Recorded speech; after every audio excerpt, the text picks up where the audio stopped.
Saved responses allow you to quickly respond to messages that are frequently asked. In the Messages toolbar, tap the Thunderbolt icon. This will open up the saved responses. Once you're in the panel, your current responses will be displayed. You can tap and hold a response to rearrange the order, or swipe left to delete or edit the response.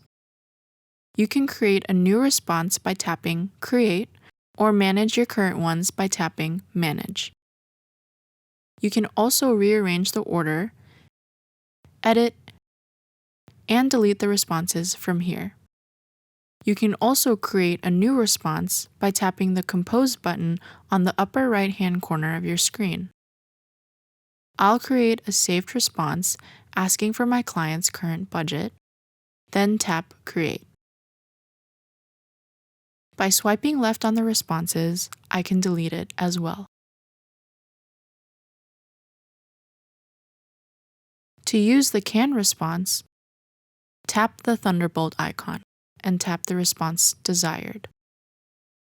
Create responses for all your frequent questions to save you the time from typing them out.